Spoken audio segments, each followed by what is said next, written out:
인생의 무대, 모임이라는 작은 사회에서 우리는 타인의 삶을 엿보며 희비를 느끼곤 합니다.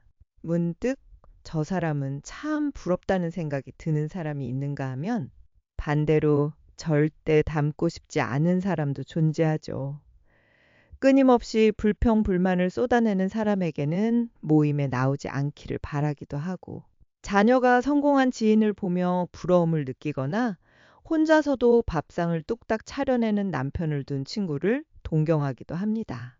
경기도에 거주하는 65세의 진미영 씨는 나이가 들면서 모임 수를 줄였지만 여전히 4개의 모임에 꾸준히 참여하고 있습니다.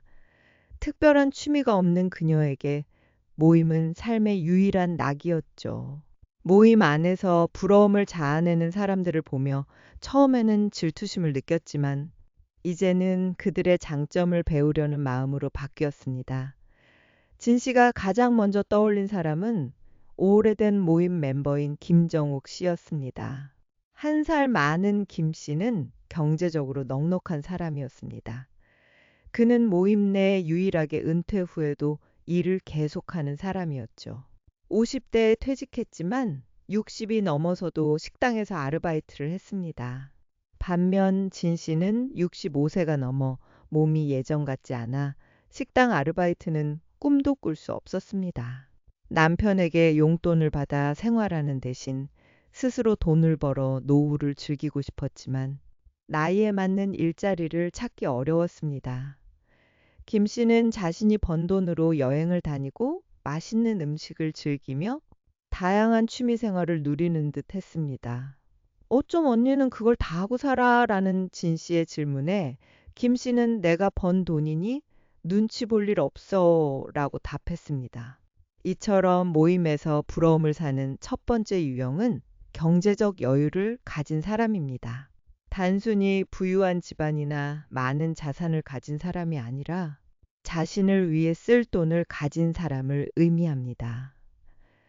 아무리 많은 재산을 소유하고 있어도 생활비가 부족하거나 배우자의 눈치를 봐야 한다면 경제적으로 자유롭다고 말하기 어렵겠죠. 반면 자신이 번 돈을 자신을 위해 사용할 줄 아는 사람이 진정으로 경제적인 여유를 누리는 사람일 것입니다. 재산을 모으는 데만 몰두하여 자신에게는 인색한 부자들도 있습니다. 건강을 잃으면 그 많은 돈이 아무 소용 없어질 수도 있는데 말이죠. 많은 돈이 필요한 것도 아닙니다. 김 씨처럼 소일거리로 하루 몇 시간 일하며 월 90만 원 정도를 벌어 자신을 위해 사용하는 것만으로도 충분합니다. 노후에는 남에게 손 벌리지 않을 정도의 돈과 건강이 가장 중요하다는 것을 우리는 잘 알고 있습니다. 모임에서 여유로워 보이는 사람들의 배경에는 넉넉한 통장 잔고가 숨어 있습니다. 여유는 통장 잔고에서, 상냥함은 탄수화물과 당분에서 나온다는 우스갯소리가 있을 정도니까요. 연금으로 200만 원 정도를 받는 사람의 얼굴이 가장 밝아 보이고 당당하게 음식값을 계산하는 사람을 볼 때도 부러움을 느끼곤 합니다. 여행을 자주 다니거나 취미를 즐기며 자녀나 손주에게 용돈을 주는 사람들도 마찬가지입니다. 이들은 대부분 연금을 받거나 늦은 나이에도 직접 돈을 벌고 있습니다. 한 달에 30에서 50만 원의 추가 수입이 있다면 좋아하는 것을 마음껏 할 수 있을 것입니다. 이미 많은 돈을 모아놓고 이자나 월세를 받는 사람들은 경제적인 걱정이 없겠지만 그렇지 못한 사람들이 대부분일 것입니다. 따라서 할 수 있는 소일거리가 있다면 찾아보는 것이 좋습니다. 은퇴 후에도 일을 해야 하느냐는 질문이 나올 수 있지만 경제적인 여유가 없다면 퇴직 후 일은 선택이 아닌 필수입니다. 퇴직 후에도 일을 계속하는 사람은 동창 모임에서 선망의 대상이 된다고 합니다. 이는 수입을 얻으면서 최대한 오래도록 일하는 것을 의미합니다. 60대뿐 아니라 70대도 건강이 허락하는 한 계속 일하고 싶어 합니다. 홀로 사는 73세의 정 씨는 6년째 노인 일자리 택배 사업에 참여하며 규칙적인 생활을 통해 건강을 유지하고 돈도 벌며 행복한 삶을 모임 사람들을 질투하는 대신 장점을 배우려는 태도를 가지니 삶이 더욱 풍요로워졌습니다. 진 씨는 또 누가 부러운지 생각했습니다. 두 번째로 떠오른 사람은 모임에서 두 번째로 오래된 멤버인 정미 씨였습니다. 진 씨보다 2살 어린 정 씨는 모임 내에서 유독 세련되고 품이 있어 보였습니다. 다른 멤버들은 대부분 등이 굽어 있었지만 정 씨는 식사할 때도 항상 허리를 곧게 펴바른 자세를 유지했습니다. 이러한 분위기는 말투에서도 드러났습니다. 정 씨는 말을 해야 할 때와 침묵해야 할 때를 구분할 줄 알았고 함부로 말을 내뱉지 않았습니다. 또한 다른 사람의 험담을 절대 하지 않았죠.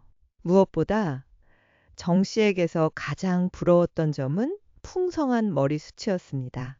진 씨는 요즘 머리카락이 자꾸 빠지는 것이 큰 스트레스였습니다. 정 씨처럼 모임에서 부러움을 사는 두 번째 유형은 세련된 외모를 가진 사람입니다. 노년층이 가장 중요하게 생각하는 건강 관리는 외모 관리와 밀접한 관련이 있습니다. 외모를 가꾸면 자연스럽게 건강도 따라오기 마련입니다. 외모 관리에 소홀한 사람이 건강 관리를 잘할 가능성은 낮습니다. 모임에 나가보면 비슷한 연령대임에도 불구하고 누구는 10년은 젊어 보이고 누구는 10년은 더 나이 들어 보입니다. 나이가 들면 외모에 신경 쓰지 않아도 된다는 말은 옛말입니다. 부모님도 외출할 때면 항상 꽃단장을 하고 저보다 더 오래 준비하십니다. 나이와 상관없이 멋있어 보이고 싶은 것은 인간의 본능입니다. 나이가 들수록 풍성한 머리숱과 팽팽한 얼굴이 부럽게 느껴집니다. 특히 머리카락 관리는 젊을 때부터 꾸준히 하는 것이 좋습니다. 유전적인 요인이 머리카락에 큰 영향을 미치지만 노력으로 개선할 수 있는 부분도 있습니다. 탈모를 예방하기 위해서는 다음과 같은 습관을 유지하는 것이 좋습니다. 첫째, 저녁에 머리를 감는 습관입니다. 머리는 아침보다 저녁에 감는 것이 더 좋다고 합니다. 자외선은 피지와 각질을 증가시켜 탈모에 악영향을 미치는데 아침에 머리를 감으면 머리를 보호하는 유분이 씻겨나가 자외선에 더욱 취약해지기 때문입니다. 또한 아침에만 머리를 감으면 낮 동안 두피에 쌓인 노폐물을 씻어내지 못해 탈모를 유발할 수 있습니다. 둘째, 머리카락을 말릴 때 찬바람을 사용하는 습관입니다. 뜨거운 바람은 두피 온도를 높여 모낭에 자극을 주고 두피를 건조하게 만들어 유수분 밸런스를 무너뜨려 탈모를 유발할 수 있습니다. 찬바람으로 머리를 말리면 완벽하게 마르지 않는 경우가 있는데 두피가 습해지면 세균이 좋아하는 환경이 되어 지루성 두피염이 생길 수 있습니다. 찬바람으로 꼼꼼히 말리는 것이 가장 좋지만 귀찮다면 따뜻한 바람으로라도 완전히 말리는 것이 중요합니다. 두피 관리뿐 아니라 피부 관리에도 신경 쓰는 것이 좋습니다. 한 남성은 15년 전부터 친구에게 선크림을 바르고 로션을 바르라고 조언했지만 친구는 듣지 않았다고 합니다. 현재 두 사람을 비교해 보면 10년 정도 차이가 나는 듯이 보인다고 합니다. 외모를 가꾸는데 운동은 필수입니다. 노년의 운동은 외모뿐 아니라 건강에도 큰 영향을 미칩니다. 60대, 70대가 되어도 외모 관리가 건강에 미치는 영향은 큽니다. 뱃살이 늘고 팔다리가 가늘어지는 것이 신경 쓰인다면 걷기나 스쿼트를 추천합니다. 돈보다 중요한 것은 건강입니다. 허리나 발에 문제가 생기면 외출도 못하고 맛있는 음식을 먹으러 갈 수도 없습니다. 노년내과 전문의는 코어 운동을 꾸준히 하라고 권유합니다. 코어 근육은 척추 기립근, 둔근 등 몸의 기둥이 되는 근육을 의미하며 이 근육을 단련해야 60대가 넘어도 건강하게 생활하고 90대에도 잘 걸을 수 있습니다. 진 씨는 정 씨의 조언대로 탈모에 좋은 습관을 실천하고 외모를 가꾸기 시작했습니다. 또한 건강을 위해 운동도 다시 시작했습니다. 동네 요즘 결혼식 축의금은 기본 10만 원이니 지인들의 경조사를 챙기는 것이 부담스러울 수밖에 없습니다. 그렇게 열심히 챙겨도 막상 자신이 경조사를 치를 때 도움을 받지 못하는 경우도 많습니다. 78세 한 씨는 매일 오전에는 손주들을 돌보고 점심을 먹은 후 평생 교육시설인 모두의 학교 7학년 교실에 다닙니다. 오전에 손주를 돌보며 돌봄 수당을 받고 오후에는 평생 못했던 공부를 하는 것입니다. 1년의 수업 과정을 마치고 졸업장을 받았을 때 한 씨는 감격의 눈물을 흘렸습니다. 5년 전까지만 해도 집에서 TV만 보며 무료하게 시간을 보냈고 외로움에 시달렸지만 이제는 완전히 다른 삶을 살고 있습니다. 한 씨를 보면 건강하고 활기찬 모습으로 살고 싶다는 생각이 듭니다.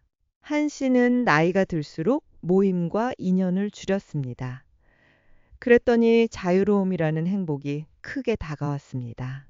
5년 전만 해도 혼자 있는 것을 두려워하고 외로움을 견디지 못했지만 이제는 혼자 있는 시간이 즐거움이 되었습니다. 5년 전에는 친구들을 만나면서 부러움을 느꼈지만 지금은 누군가를 부러워하는 것은 자신이 아무것도 하지 않고 빈둥거리기 때문이라는 것을 깨달았습니다. 하루 종일 바쁘게 자신의 할 일을 하다 보면 부러움을 느낄 시간조차 없습니다. 우리는 언젠가 모두 혼자가 됩니다. 혼자 있는 것이 두렵다고 해서 피할 수만은 없습니다. 혼자 있는 상황을 받아들이고 즐기려는 자세가 중요합니다. 홀로 있는 것과 혼자서 노는 것은 노년의 중요한 준비 항목 중 하나이며 연습이 필요합니다. 지금부터라도 혼자만의 시간을 정해 익숙해지는 연습을 하는 것이 좋습니다. 가족과 함께 산다면 가족들이 외출하고 혼자 집에 있는 시간 중 일부를 자신만의 시간으로 분리하는 것이 먼저입니다. 혼자 보내는 시간을 정해놓고 무엇이든 혼자 해보는 것이 좋습니다. 특별히 할 일이 떠오르지 않으면 멍하니 명상을 해도 좋습니다. 이 시간만큼은 심심해도 지인이나 가족에게 연락해서는 안 됩니다.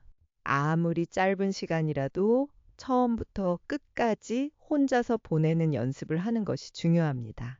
평소에 작은 것에서 기쁨을 찾으려는 노력을 하는 것도 도움이 됩니다. 좋아하는 음악을 듣거나 자연을 감상하거나 그림을 그리는 등 스스로를 즐겁게 만드는 능력을 키워야 합니다. 혼자 시간을 보낼 때 가장 중요한 것은 긍정적인 언어를 사용하는 것입니다. 부정적인 단어 사용을 피하고 긍정적인 표현으로 말을 시작해야 합니다. 예를 들어 어려울 것 같아 라고 말하는 대신 방법을 찾아보자 라고 말하는 것입니다. 진 씨는 다니는 모임 수를 줄이고 혼자 있는 시간에 익숙해지기로 다짐했습니다. 진 씨는 마지막으로 모임에서 부러운 사람이 누가 있는지 생각해 봤습니다. 마지막으로 떠오른 사람은 비교적 최근에 만들어진 모임 멤버인 양수님 씨였습니다.